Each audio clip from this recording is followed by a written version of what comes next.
인천 어린이집 폭행 사건에 대한 당청간 협의가 있었다고 하는데 관련해서 말씀드리겠습니다. 인천 어린이집 폭행 사건으로 많은 국민들이 큰 충격 속에 가슴 아파하고 있습니다.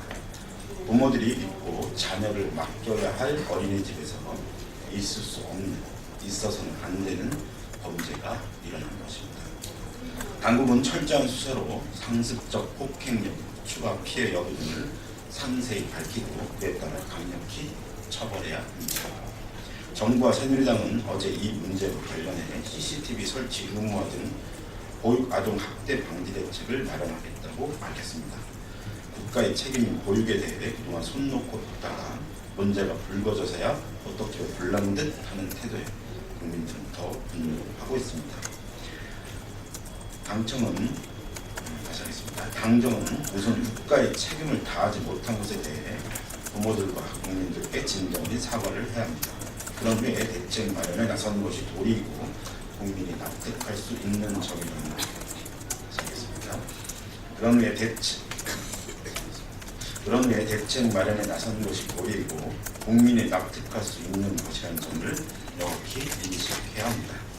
당정이 마련한다는 대책이 올바른 방향으로 갈 수 있도록 몇 가지 당부하고자 합니다. 우선 보육교사의 자질이 곧 교육 서비스의 질로 연결된다는 것을 명심해야 합니다. 교육교사 자격 취득 요건을 강화하고 예비 교사들의 인성교육이 가능한 시스템으로 개편되어야 합니다. 보육교사들의 처우가 반드시 개선되어야 합니다. 하루 10시간이 넘는 강도 높은 노동을 하면서 한 달에 고작 100만 원 안팎의 임금을 받는 가혹한 현실을 바꿔야 합니다. 이를 위해 당국의 지원을 강화하고 동시에 관리 감독도 더욱 강화되어야 합니다.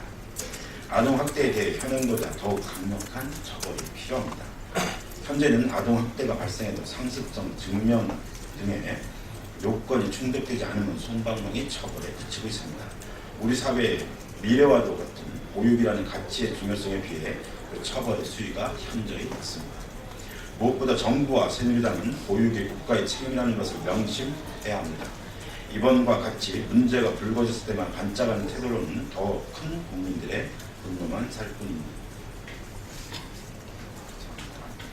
이번과 같이 문제가 불거졌을 때만 반짝하는 태도로는 더 큰 국민들의 분노만 살 뿐이라는 점을 인식해야 합니다. 보다 근본적이고 종합적인 대책을 마련할 것을 강하게 촉구합니다. 목포 군부대 일병부장 사령 사건 관련해서 말씀드리겠습니다. 오늘 오전 목포에 있는 군부대에서 모 일병이 소총과 공포탄 10발을 들고 의장을 타령했다고 합니다.